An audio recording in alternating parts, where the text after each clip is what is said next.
Hello, my name's Faye and I've sort of stopped focusing on reading classics, but I thought today I would run through my last five and a half years of reading classics, give you an overview of what I've read and sort of pick a highlight from every year so that if you only focus on one classic, be it that one. Let's start with 2018.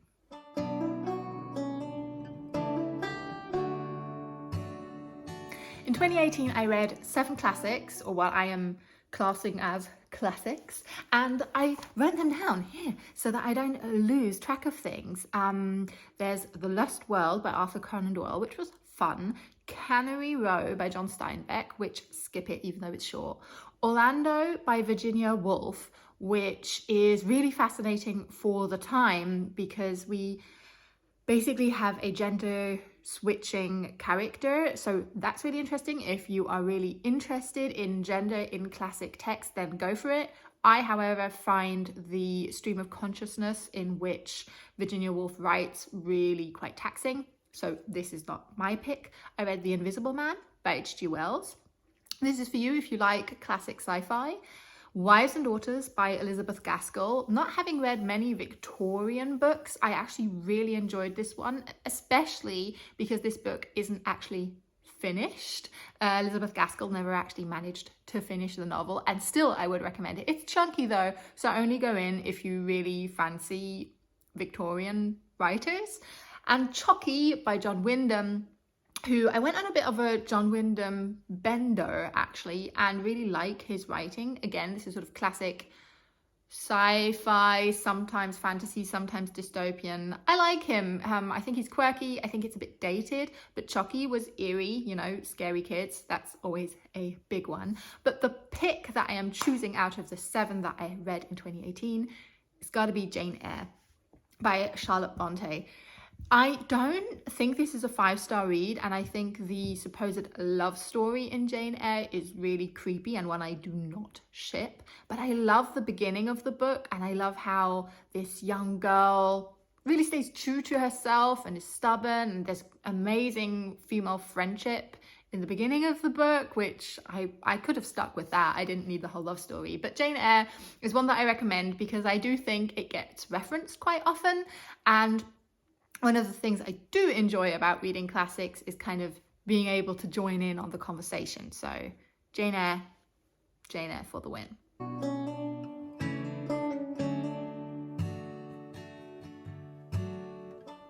In 2019, I read 10 classics. So this was more hard to pick a favorite, but I've done it. I read Something Childish But Very Natural by Katherine Mansfield, which is like short stories. Don't bother with it. I read it because it's part of the Penguin Great Loves collection, which I collect and enjoy. Sort of these small black ones here.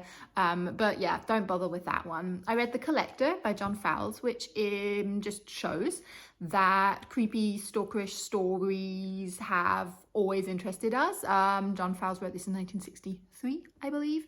I mean, sure, like this was quite a gripping story, but you are really like in a sick man's mind, and I didn't think that was done in a sort of very interesting way necessarily, but I am looking at this from a 21st century perspective as well. I read Mary Shelley's Frankenstein in 2019, which I would recommend. It's not my winner because there is a much better book on this list. Not much better, that's harsh. Frankenstein's a great story. And read it so that you know what the Frankenstein actually refers to. I feel by now everyone kind of knows the story and probably knows that Frankenstein is not in fact the monster. But it's a really cool story. It's not as much a horror story as I was expecting. It's more philosophical and questions what being human actually means. But I think this was a great one. I also read A Clockwork Orange by Anthony, is it Burgess? Burgess? Haven't seen the movie yet, and I probably should. I did really, I mean, about this story of like messed up people, like as in criminal juvenile delinquents that then basically get like experiments done on them. It's not an easy read, but I did really like what he does with the language. He sort of invents a sort of youth language in a way. I thought that was very, very cool. I read Bonjour Tristesse by François Sagan, which I actually enjoyed, as so many people think this is like a really naff story. But I think sort of as far as sort of like spoiled sad girl stories that are very popular now, like why not read a French classic from the 50s and get the same deal.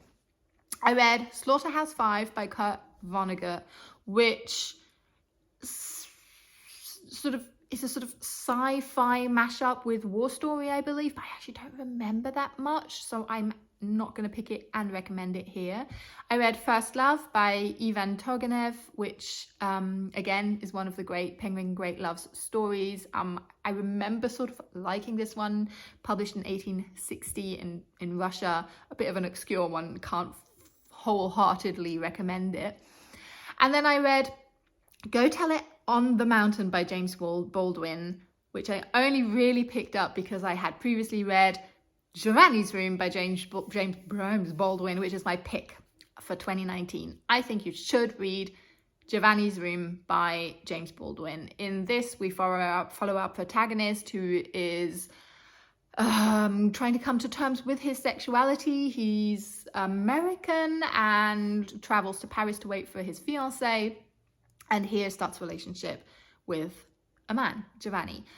And I really feel like Giovanni's Room shows that queer stories have been told for a long time and were tragic because of the time they were told in.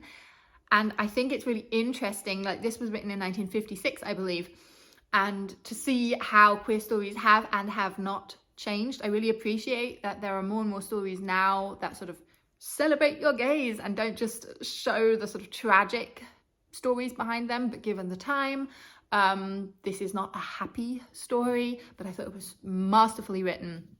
I'd recommend this irrespective of if it's a classic or not. It's just a really, really good book.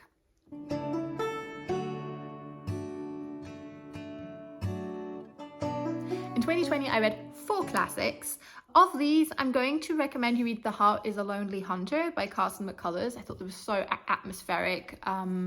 And in this, we follow a young girl. All the characters that she sort of tells us of is this like really moody, heart, south atmosphere, just really come to life. And usually I don't really like child protagonists, stories told from the point of view from children, but I thought this was excellent.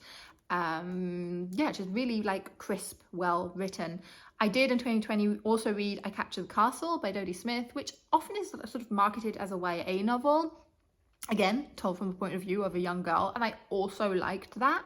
I read The Seducer's Diary by Søren Kierkegaard, which I beg of you to never pick up. Stalker short story thing where nothing is questioned. It's just awful. And I read The Eaten Heart by Giovanni Boccaccio. I'm not sure how to pronounce that. Written in the 14th century, which is crazy. Like this is by far the oldest, potentially most classic book if you follow the definition of a classic standing the test of time. And they were actually pretty readable, translated in English. Obviously, the copy that I had, we have short stories about sort of love and marriage and relationships. It's very aged, obviously. Our attitudes towards love and what is appropriate behavior within a marriage has changed in the last 700 years. But I actually thought it was solid. But still, read The Heart is a Lonely Hunter. That's just a great book.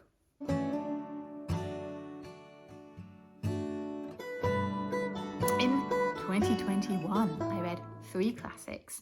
You see, like I a few years ago still really felt the pressure to read classics, and now I just read what I feel like. In 2021, I read The Great Gatsby by Scott Fitzgerald, which I don't like. It's so many people have this as like their favorite classic. I'm gonna be mean and say that's because it's short and people are infatuated with the 20s in the US, but I don't get it. My problem is not that I don't think anyone is likable. There are plenty of stories where the characters aren't likable, but I appreciate the writing or the plot or just how deep we dive into these personalities. But The Great Gatsby, I thought, was just a bit of a mess. Like, maybe it should have been longer and the plot could have been like fleshed out a bit more. I don't really get it. I also read A Russian Affair by Anton Chekhov, which I'm going to be honest, and I don't remember much. So let's skip that and recommend A Room of One's Own by Virginia Woolf. Now, I did not enjoy reading A Room of One's Own. Much like with Orlando, I find the writing style quite rambly, and there's loads of filler in this. With A Room of One's Own, you have to pick out the feminist thought being ahead of her time, mixed in with loads of rambling about walking the grounds and watching flowers. But if you pick out those pieces, I do think it is really valuable to have read maybe like an excerpt of this text. You don't have to read all the chapters. To just put a few current discussions into perspective and to be able to like reference. I mean, feminism has both come a long way and also seems to always get pulled back into old-fashioned privileged perspectives, which Virginia Woolf really has. So I do think this is actually a really valuable one to have read, and I don't regret it, even though I found it really tiresome to read, if I am quite honest.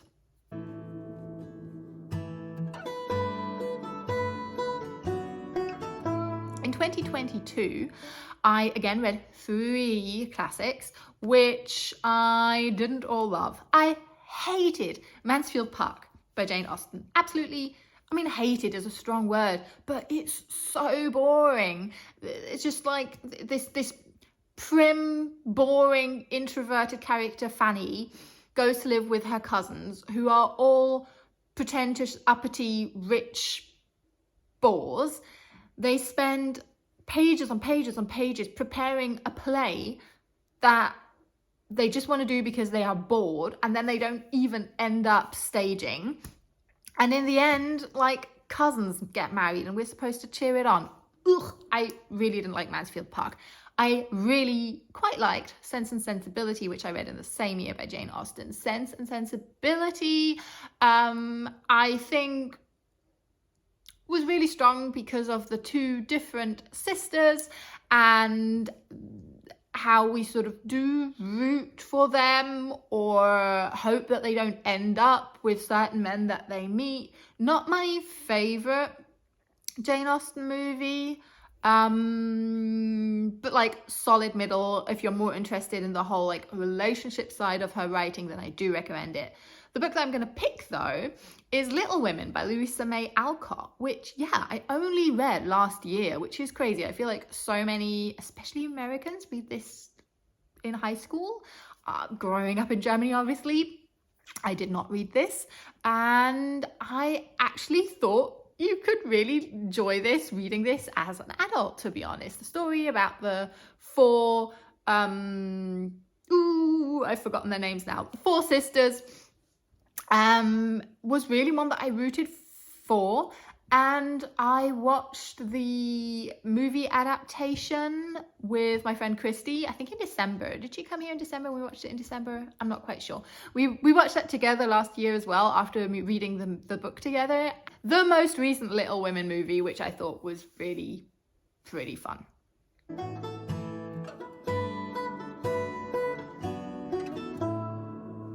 Finally, this year so far, I read 2 classics. You've probably heard me talk about them. I read Maud Martha by Gwendolyn Brooks, which had beautiful writing, but I'm finding that the story isn't actually sticking with me that much. I appreciate having read a classic by a Black author because, you know, as is often the case with reading classics, they are vastly underrepresented. If you stick with a sort of very Western-leaning canon, that is, of course.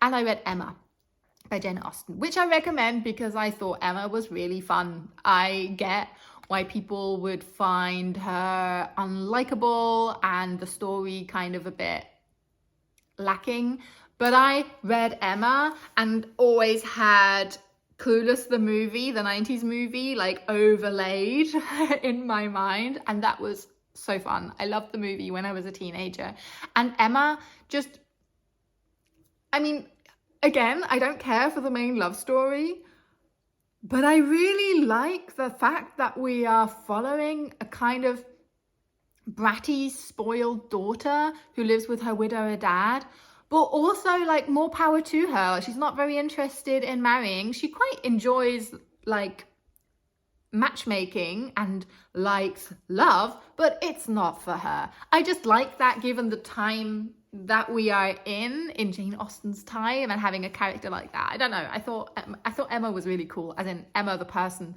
was really cool. Even though so many people say they enjoyed the book but not the character, it's definitely a reverse for me. So there you go. There are the books that I recommend you read. If you want to read a classic, pick up a classic. Read whatever you want though. I only really regained my love for reading once I stopped feeling the pressure to have to read classics or highbrow books, or books that I could be proud to talk about in a job interview.